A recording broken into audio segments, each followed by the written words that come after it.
Okay, so here's my audience of 5 people on the side.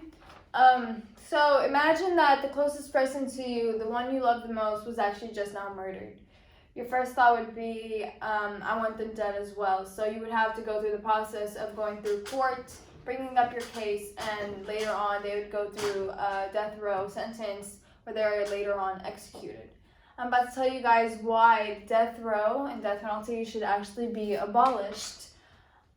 Death penalty is basically based off the idea of when somebody's committed of a crime as big as murder, they go through the process and are now found through the death row and are now found in the death penalty where they are now executed. The 2 most popular ways of execution are actually lethal injection and the electrocution chair. As of 8th grade, one of my math teachers actually came up to me talking to me about how one male that his mom used to know was actually sentenced through the death penalty and was later on found innocent after he was already executed. And so I started to look into this issue and actually took it to the Model UN. And so upon doing research now, I wanted to see if the problems were still modified, and it seems like they have not. So in that case, I'd want to stand by my issue and my stance of abolishing the death penalty.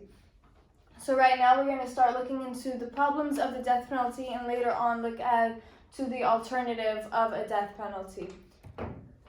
So death penalty has many faults within the system. Many people can be wrongfully accused. According to Equal Justice Initiative, there have been 1,532 cases, and of 9 people that are executed, 1 person is actually exonerated. What that means is for every 9 people that are executed, 1 person is released from death row for status such as finding them to be innocent. Jeremy Stahl talks about a case in 2017 in Arkansas where a man named Lee, which is on the right of this photo, was actually executed through the death penalty and was later on found innocent through a more modified DNA sampler. So this just comes to show that the death penalty can actually wrongfully accuse those that actually can be innocent later on. Death penalty can also be very biased based on race. Richard Dieter presented a statement from Supreme Court Justice Harry Blackmun in International Discrimination that even race can determine whether or not you live or die, even for the most sophisticated death penalty cases. Death Penalty Information Center states that 51 people in Tennessee were actually executed in Tennessee. 26 of those were Black, 22 white, 1 Latin, and 2 Asian. And that information, we can see that most of those people are actually minorities compared to the white people. So there's a very disparity within race.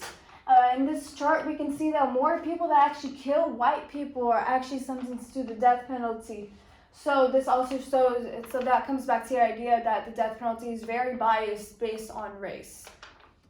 Death penalty is also, go back one. Death penalty, I want to talk about our history, such as the 8th Amendment and our Declaration of Independence, where we set rules for ourselves for the things we want to set in place for our government and for our people.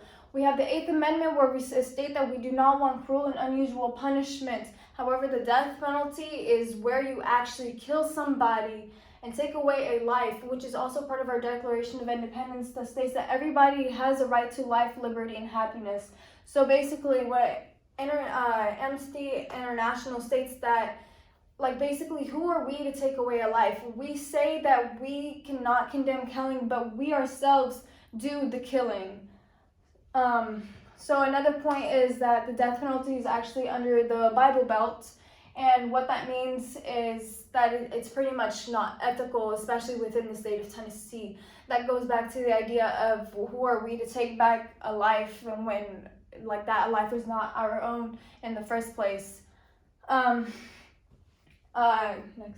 The Christine Notice also talks about how the death penalty does not actually deter crime rates. Some people's points of keeping the death penalty is actually that it deters crime rates, when in reality it really does not. The people that commit these crimes are already aware of the penalty that they're about to face, and they do not care. They still go through the idea of planning out the murder. And up here on the chart, we can see that the states in red have death penalty and the ones in the bottom do not, as of 2016. And we can see that those that actually have the death penalty, according to Christine Notice, they actually have higher crime rates than those that don't have the death penalty.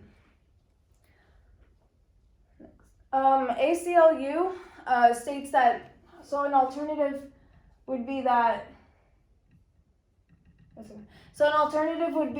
the would be a life sentence without parole.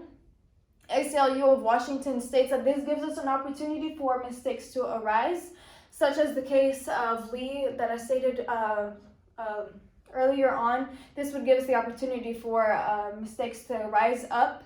And this also gives us, so if you think about the money-wise, death penalty can cost up to millions, where life sentence on parole can cost up to $600,000, according to Christine Notice, where we can put that money towards something more beneficial towards the government, towards our people, such as healthcare or schooling.